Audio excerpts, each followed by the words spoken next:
Welcome to PM Ready, your guide to becoming PMP certified. This is the lesson on resource management documents.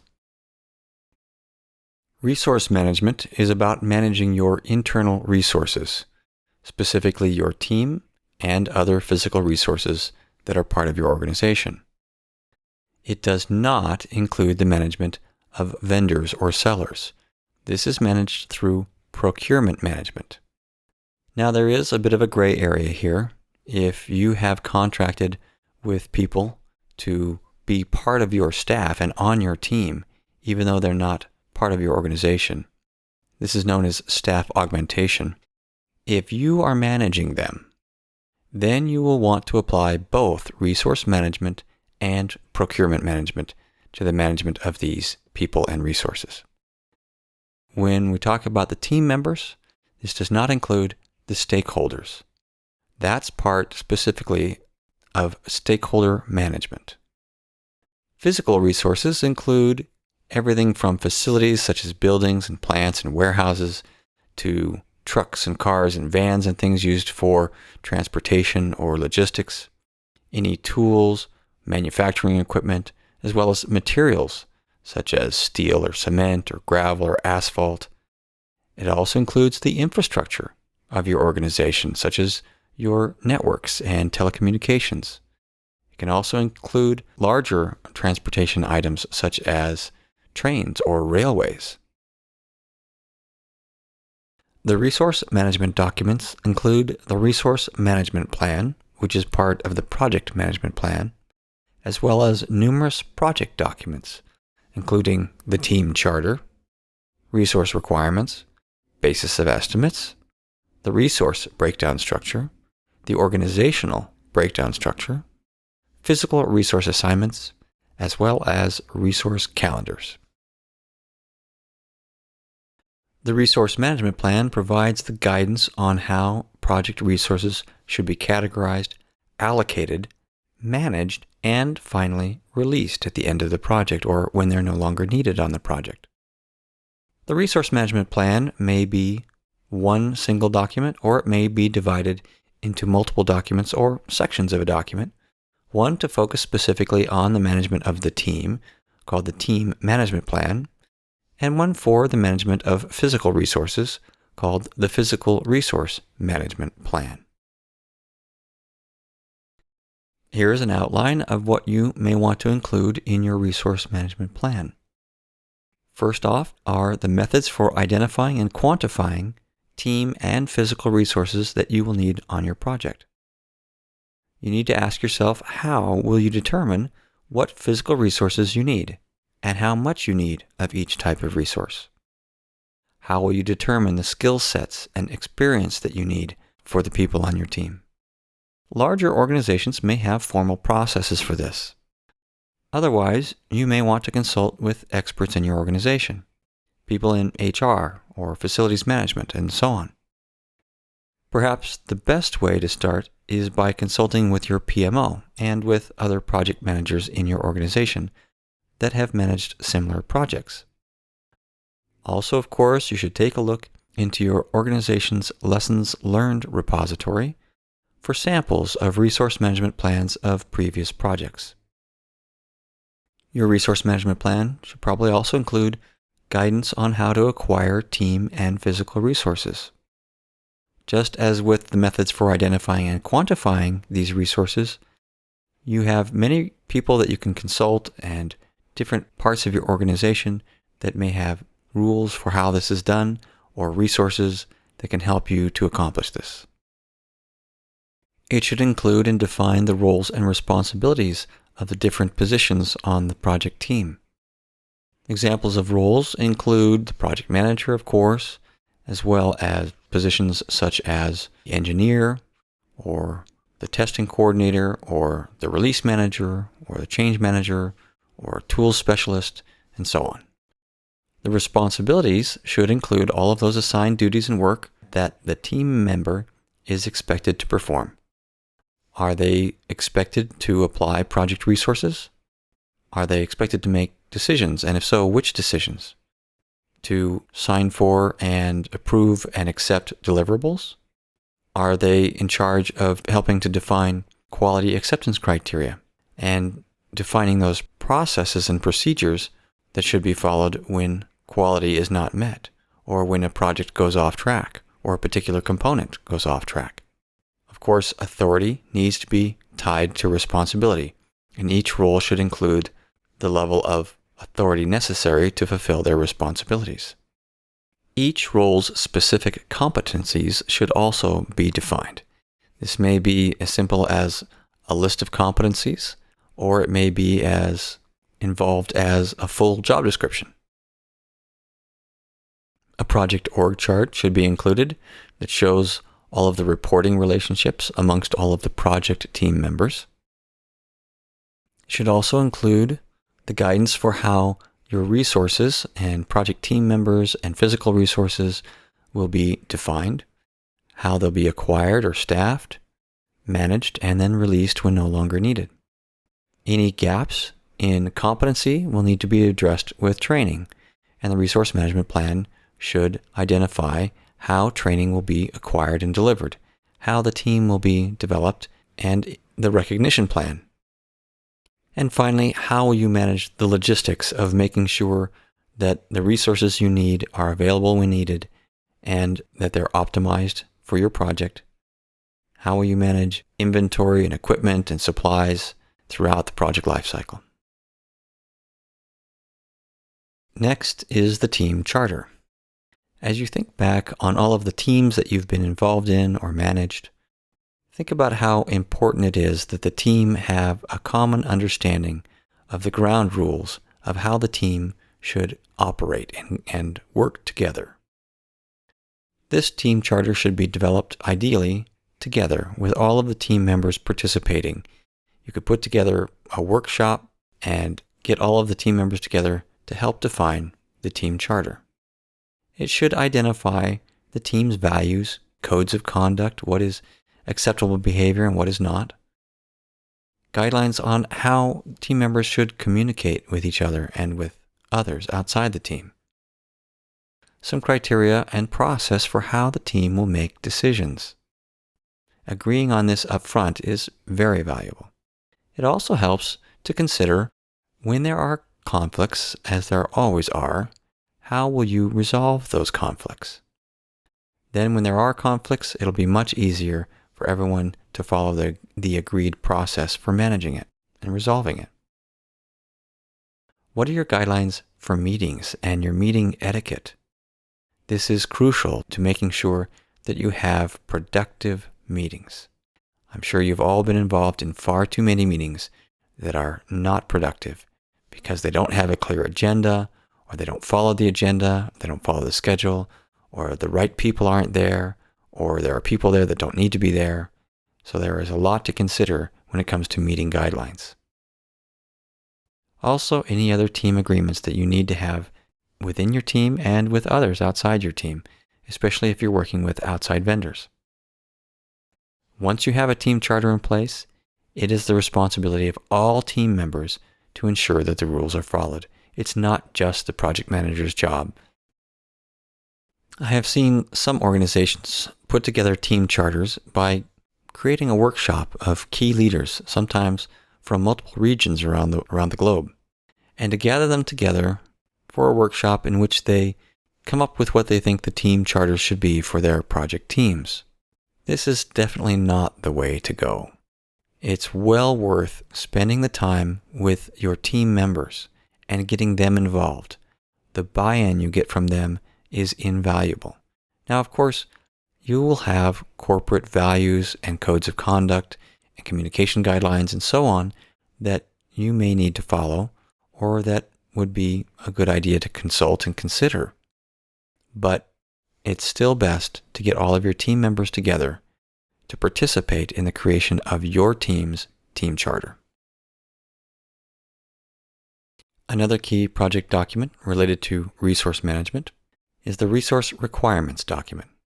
In this document, you should define for each work package or activity the types of resources that are required for that activity and the quantity of those resources required. You should also include any assumptions that you have regarding the resource types, their availability, and the quantities needed, and so on. These requirements could be as simple as listing job titles and expertise for each member of your team.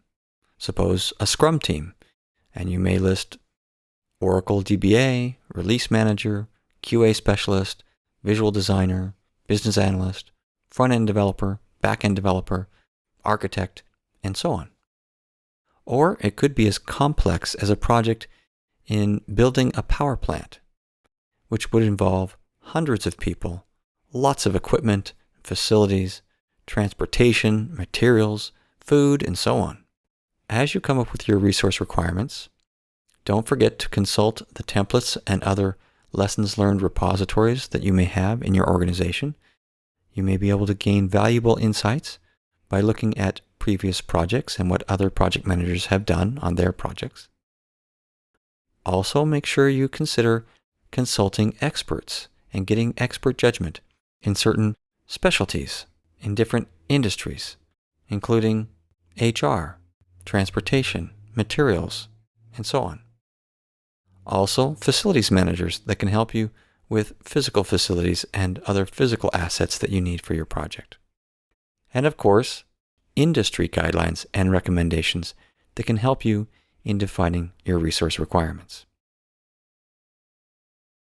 As with schedule and cost management, you also have a basis of estimates document that's related to resource management. It serves a similar purpose in that you need a clear and complete understanding of how you came up with these resource estimates, including the methods used, the resources that you used. So, for example, if you looked at previous projects and their example from your lessons learned repository, you should mention that here in your basis of estimates. Also list assumptions and constraints relative to each of your estimates, the range of your estimates, the confidence level, and any risks that could influence this estimate or that could influence other estimates or parts of the project. As with your work breakdown structure or your risk breakdown structure, you can also organize your resources into a breakdown structure known as the resource breakdown structure, which is also a hierarchical representation of the resources you need for your project, organized by category and by type. These categories and types could be anything, but examples include categories such as labor, material, equipment, and supplies, and types such as skill level, grade level, or required certifications. Here's an example of a resource breakdown structure for a project that organizes resources into three broad categories of personnel, materials, and equipment. For the personnel, the different roles that are needed are identified, and for roles that have different levels that may need to be involved in the project, those are identified under the appropriate roles. And as you can see, all of the materials that are needed and their grades, and all of the equipment that you may need for your project. An organizational breakdown structure is a different way to look at the resources that are required for your project. In an organizational breakdown structure, you take the content of your work breakdown structure, all of those work packages and activities, and those are put into the organizational breakdown structure, but they're organized instead of by deliverables or components. Instead, they're organized and arranged by your organization's departments, divisions, and teams. This way, any department, division, or team within your organization can look at their section of the organizational breakdown structure, and they can see all of the work packages and activities that apply to them. An organizational breakdown structure is very useful, especially in matrix organizations, in helping you and other functional managers understand exactly what they need to do. Your physical resource assignments document is where you should document all of the physical resources and the assignments of those physical resources to your project, such as the material, equipment, supplies, locations, and any other physical resources that you need for your project. Combined with your schedule, you should use this to determine what you need and when you need it. Just as with physical resources, you will also need to record and document the assignments of project team members. This documentation should include all of the team members, their roles and responsibilities on the project, a team directory so that people can get in touch with each other, the project organization chart that shows all of the reporting relationships, as well as the schedules of when those team members need to be on the project. For each resource, you will also need a resource calendar. This specifies when each resource is available, the working days and shifts, the starts and ends of the normal business hours for that resource. It should specify weekends and holidays when those resources are not available.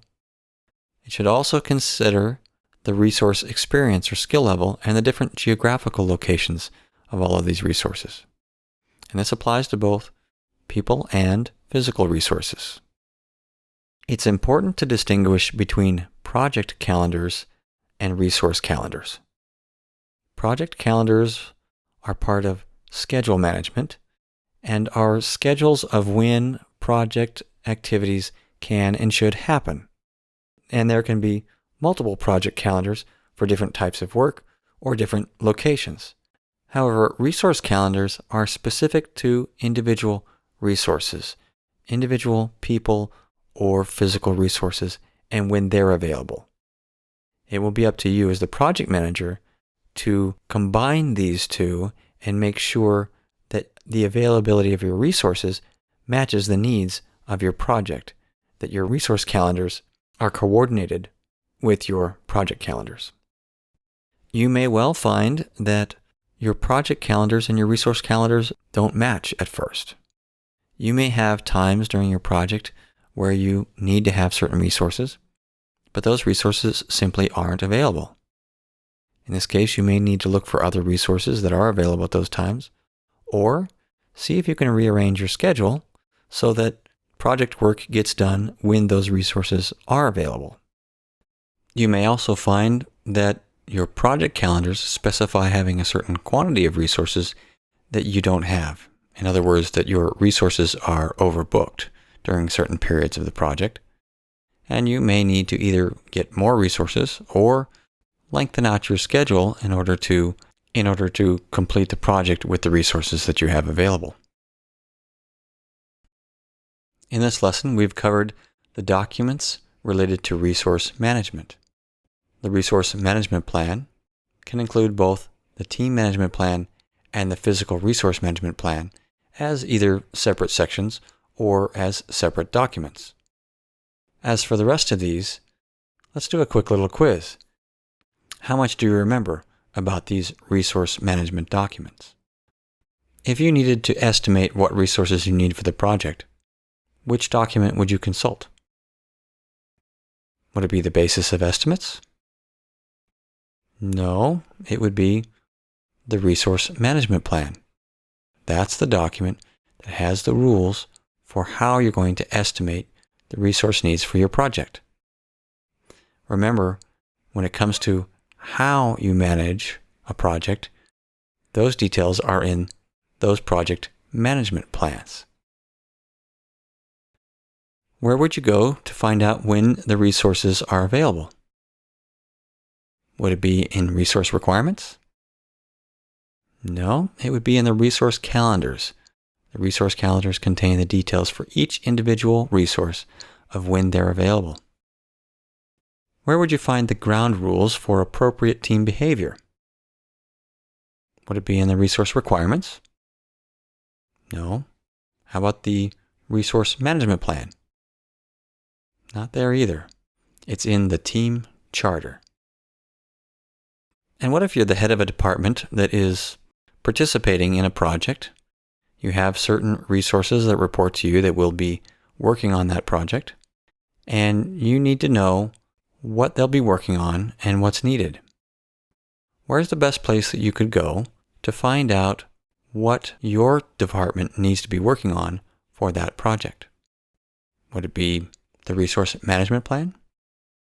No. The resource calendars?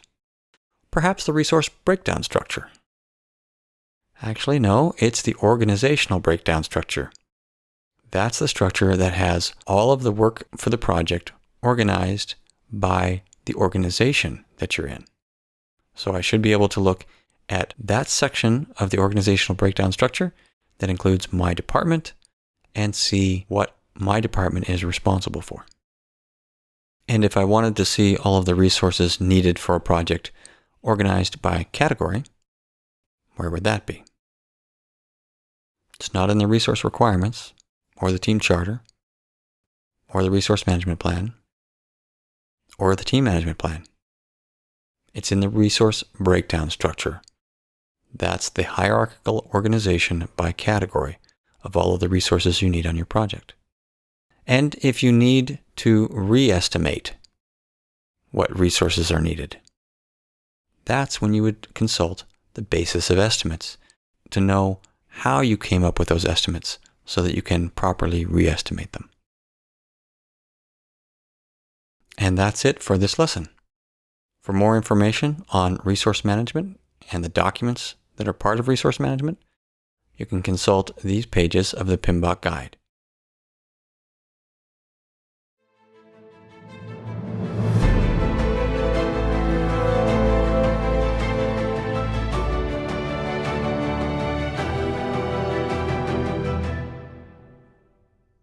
PM Ready is a publication of PM Guaranteed and is based on the Project Management Institute's PMBOK guide.